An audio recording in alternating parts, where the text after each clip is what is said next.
Welcome to the Federalist Paper 24 class by the Grumpy Old Vet. This is Lesson 14 in this series. This lesson will cover essay number 24 of 85 essays all written to the people of the state of New York, in counter to the arguments of the Anti-Federalists, to convince the people of the 13 states to ratify the Constitution. Hamilton writes this essay from the perspective of a third person, unconnected to either group, and looking at the issue of why there was no prohibition to a standing army written into the Constitution. With that, let's move out. Welcome to the class, Federalist Paper 24, brought to you by the Hillsdale Justice Project at Liberty Hall, narrated by John Rutan. The powers necessary to the common defense further considered. The Federalist number 24, 19th December 1787, written by Hamilton for the Independent Journal. And as all 85 Federalist Papers start out, to the people of the state of New York, to the powers proposed to be conferred upon the federal government in respect to the creation and direction of the national forces, I have met with but one specific objection, which, if I understand it right, is this: that proper provision has not been made against the existence of standing armies in time of peace, an objection which I shall now endeavor to show rests on weak and unsubstantial foundations. The only specific objection I've encountered to giving the federal government the power to create and control national military forces is the concern that there aren't enough safeguards to prevent standing armies during peacetime. I will now explain why this objection is unfounded and weak. It has indeed been brought forward in the most vague and general form, supported only by bold assertions, without the appearance of argument, without even the sanction of theoretical opinions, in contradiction to the practice of other free nations and to the general sense of America, as expressed in most of the existing constitutions. The proprietary of this remark will appear the moment it is recollected that the objection under consideration turns upon a supposed necessity of restraining the legislative authority of the nation in the article of military establishments, a principle unheard of except in one or two of our state constitutions, and rejected in all the rest. This objection has been presented in a vague and general way, relying only on bold claims rather than actual arguments or even theoretical support. It also goes against the practices of other free nations and contradicts the general opinion of Americans, as reflected in most state constitutions. The weakness of this objection becomes clear when we remember that it argues for restricting the national legislature's power over military forces, an idea that is virtually unheard of, except in one or two state constitutions, and rejected by all the others. A stranger to our politics, who was to read our newspapers at the present juncture without having previously inspected the plan reported by the convention, would be naturally led to one of two conclusions: either that it contained a positive injunction that standing armies should be kept up in time of peace, or that it vested in the executive the whole power of levying troops without subjecting his discretion in any shape to the control of the legislature. Someone unfamiliar with our politics who reads the newspapers right now, without first reviewing the actual plan proposed by the convention, might assume one of two things: either that the plan requires a standing army to be maintained during peacetime, or that it gives the president full authority to raise troops without any oversight from the legislature. If he came afterwards to peruse the plan itself, he would be surprised to discover that neither the one nor the other was the case, that the whole power of raising armies was lodged in the legislature, not in the executive, that this legislature was to be a popular body consisting of the representatives of the people periodically elected, and that instead of the provision he had supposed in favor of standing armies, there was to be found in respect to this object an important qualification even of the legislative discretion in that clause which forbids the appropriation of money for the support of an army for any longer period than 2 years, a precaution which, upon a nearer view of it, will appear to be a great and real security against the keeping up of troops without evident necessity. If this person then read the actual plan, they would be surprised to find that neither assumption is true. The power to raise armies belongs entirely to the legislature, not the president. This legislature is made up of representatives elected by the people at regular intervals. Rather than requiring standing armies, the plan actually includes an important limitation on military funding. Congress cannot allocate money for the Army for more than 2 years at a time. This safeguard ensures that troops cannot be maintained without a clear and ongoing need, providing real protection against a permanent standing army. Disappointed in his first surmise, the person I have supposed would be apt to pursue his conjectures a little further. He would naturally say to himself, "It is impossible that all this vehement and pathetic declamation can be without some colorable pretext. It must needs be that this people, so jealous of their liberties, have, in all the preceding models of the constitutions which they have established, inserted the most precise and rigid precautions on this point, the omission of which, in the new plan, has given birth to all this apprehension and clamor." After being wrong in his first assumption, the person I've described would likely continue to guess about the issue. He might think to himself, "Surely all this passionate talk must be based on some valid concern. The people, who are so protective of their freedoms, must have included very strict safeguards in all the previous constitutions they've created. The fact that these safeguards are missing in the new plan must be the reason for all this worry and uproar." If, under this impression, he proceeded to pass in review the several state constitutions, how great would be his disappointment to find that 2 only of them contained an interdiction of standing armies in time of peace. That the other 11 had either observed a profound silence on the subject, or had, in express terms, admitted the right of the legislature to authorize their existence. If, based on this belief, he then looked at the various state constitutions, he would be greatly disappointed to discover that only 2 of them explicitly banned standing armies during peacetime. The other 11 either said nothing about it, or clearly gave the legislature the power to allow them. Still, however, he would be persuaded that there must be some plausible foundation for the cry raised on this head. He would never be able to imagine, while any source of information remained unexplored, that it was nothing more than an experiment upon the public credulity, dictated either by a deliberate intention to deceive or by the overflowings of a zeal too intemperate to be ingenuous. It would probably occur to him that he would be likely to find the precautions he was in search of in the primitive compact between the states. Here, at length, he would expect to meet with a solution of the enigma. No doubt, he would observe to himself, the existing confederation must contain the most explicit provisions against military establishments in time of peace, and a departure from this model, in a favorite point, has occasioned the discontent which appears to influence these political champions. Even so, he would still believe there must be some reasonable basis for the concerns being raised.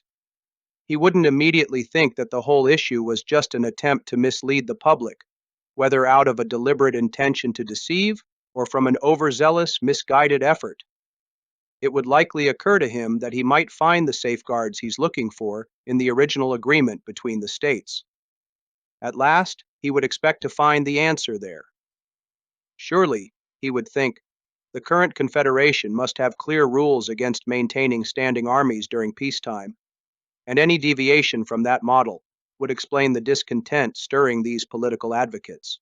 If he should now apply himself to a careful and critical survey of the Articles of Confederation, his astonishment would not only be increased, but would acquire a mixture of indignation at the unexpected discovery that these articles, instead of containing the prohibition he looked for, and though they had, with jealous circumspection, restricted the authority of the state legislatures in this particular, had not imposed a single restraint on that of the United States.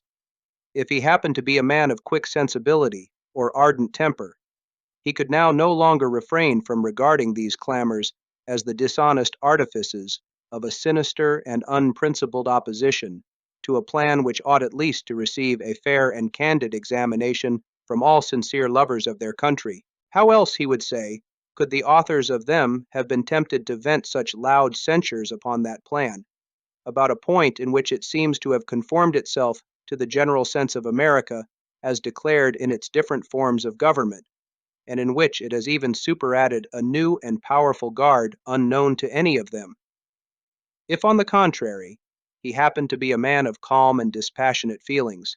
He would indulge a sigh for the frailty of human nature, and would lament that in a matter so interesting to the happiness of millions, the true merits of the question should be perplexed and entangled by expedients so unfriendly to an impartial and right determination.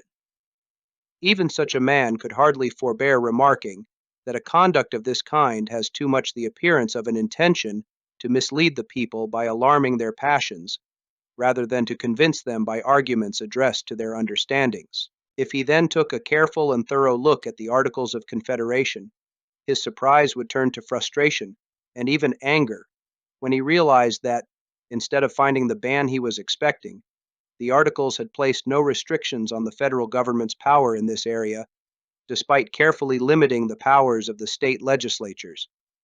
If he were a passionate or quick-tempered person, he might start to believe that the loud criticism of the new plan was nothing more than a dishonest tactic from those opposing it, who were trying to discredit a proposal that deserved a fair and thoughtful review by anyone who truly cares about the country. He might wonder how else the critics could justify their harsh attacks on a plan that seemed to align with America's general principles, even adding a stronger safeguard that none of the previous systems had. On the other hand, if he were a more calm and thoughtful person, he might feel a sense of sadness about human nature and regret that an issue so crucial to the welfare of millions should be clouded by tactics that hinder a fair and rational decision. Even such a person might note that this behavior looks more like an attempt to stir up emotions and mislead the public, rather than to persuade them through reasoned arguments. But however little this objection may be countenanced, even by precedents among ourselves, it may be satisfactory to take a nearer view of its intrinsic merits. From a close examination, it will appear that restraints upon the discretion of the legislature in respect to military establishments in time of peace would be improper to be imposed, and if imposed, from the necessities of society, would be unlikely to be observed. Even though this objection isn't supported by any precedents in our own history, it might be helpful to take a closer look at its actual merits. Upon closer inspection, it becomes clear that placing restrictions on the legislature's power over military forces during peacetime would be inappropriate. Even if such restrictions were imposed, they would likely be ignored because of the needs of society. Though a wide ocean separates the United States from Europe, yet there are various considerations that warn us against an excess of confidence or security. On one side of us, and stretching far into our rear, are growing settlements subject to the dominion of Britain. On the other side, and extending to meet the British settlements, are colonies and establishments subject to the dominion of Spain. This situation and the vicinity of the West India Islands belonging to these two powers create between them, in respect to their American possessions and in relation to us, a common interest. The savage tribes on our western frontier ought to be regarded as our natural enemies, their natural allies, because they have most to fear from us and most to hope from them. The improvements in the art of navigation have, as to the facility of communication, rendered distant nations, in a great measure, neighbors. Britain and Spain are among the principal maritime powers of Europe. A future concert of views between these nations ought not to be regarded as improbable. The increasing remoteness of consanguinity is every day diminishing the force of the family compact between France and Spain, and politicians have ever, with great reason, considered the ties of blood as feeble and precarious links of political connection. These circumstances combined admonish us not to be too sanguine in considering ourselves as entirely out of the reach of danger. Although the vast ocean separates the United States from Europe, there are several reasons why we should not be overly confident or feel completely secure. To one side, and stretching far behind us, there are growing settlements under British control. On the other side, and meeting the British settlements, are colonies and territories controlled by Spain. This situation, along with the nearby West Indies that are controlled by both Britain and Spain, creates a shared interest between these two powers when it comes to their American holdings and in relation to us. The Native American tribes on our western border should be seen as natural enemies to us, as they have the most to fear from us and the most to gain from an alliance with Britain and Spain. Advances in navigation have made communication between distant nations much easier, bringing even far-off countries closer together. Britain and Spain are major maritime powers in Europe, and it's not unlikely that these nations might eventually align their interests. The bond between France and Spain is weakening over time, as family connections become more distant, and history shows that family ties are often weak and unreliable when it comes to political alliances. All of these factors together warn us not to be too sure that we are completely safe from potential threats. Previous to the revolution, and ever since the peace, there has been a constant necessity for keeping small garrisons on our western frontier. No person can doubt that these will continue to be indispensable, if it should only be against the ravages and depredations of the Indians. These garrisons must either be furnished by occasional detachments from the militia or by permanent corps in the pay of the government. The first is impracticable, and if practicable, would be pernicious. The militia would not long, if at all, submit to be dragged from their occupations and families to perform that most disagreeable duty in times of profound peace. And if they could be prevailed upon or compelled to do it, the increased expense of a frequent rotation of service and the loss of labor and disconcertion of the industrious pursuits of individuals would form conclusive objections to the scheme. It would be as burdensome and injurious to the public as ruinous to private citizens. The latter resource of permanent corps in the pay of the government amounts to a standing army in time of peace, a small one indeed, but not the less real for being small. Here is a simple view of the subject that shows us at once the impropriety of a constitutional interdiction of such establishments, and the necessity of leaving the matter to the discretion and prudence of the legislature. Before the Revolution, and ever since the peace, there has always been a need to keep small garrisons on our western border. It's clear that these will continue to be necessary, especially to protect against attacks and raids by Native American tribes. These garrisons can only be provided by either temporary detachments from the militia or by permanent military units paid by the government. The first option, using the militia, is not practical, and if it were, would be harmful. The militia would not willingly leave their jobs and families to take on such an unpleasant duty during peacetime. Even if they could be convinced or forced to do it, the added costs of rotating them in and out of service, as well as the loss of their work and disruption of their livelihoods, would make this approach very problematic. It would be a burden on the public and ruinous for individual citizens. The second option, having permanent military units paid by the government, essentially means having a standing army during peacetime. Though a small one, it's still a standing army. This simple look at the issue shows us that banning such military establishments in the Constitution is impractical, and that the decision should be left up to the discretion and judgment of the legislature. In proportion to our increase in strength, it is probable, nay, it may be said certain, that Britain and Spain would augment their military establishments in our neighborhood. If we should not be willing to be exposed in a naked and defenseless condition to their insults and encroachments, we should find it expedient to increase our frontier garrisons in some ratio to the force by which our western settlements might be annoyed. There are, and will be, particular posts, the possession of which will include the command of large districts of territory and facilitate future invasions of the remainder. It may be added that some of those posts will be keys to the trade with the Indian nations. Can any man think it would be wise to leave such posts in a situation to be at any instant seized by one or the other of two neighboring and formidable powers? To act this part would be to desert all the usual maxims of prudence and policy. As our strength grows, it's likely, almost certain, that Britain and Spain will increase their military presence near us. If we don't want to be left vulnerable to their insults and threats, we'll need to strengthen our frontier garrisons in proportion to the potential threats to our western settlements. There will be key locations whose control is vital, They'll not only give control over large areas of land, but also make it easier for enemies to invade other parts of our territory. Some of these locations are also crucial for trade with Native American nations. Can anyone honestly think it's smart to leave these key locations open to be easily taken by either of these powerful neighboring countries? To do so would go against all the common principles of good strategy and policy. If we mean to be a commercial people, or even to be secure on our Atlantic side, we must endeavor, as soon as possible, to have a navy. To this purpose there must be dockyards and arsenals, and for the defense of these, fortifications, and probably garrisons.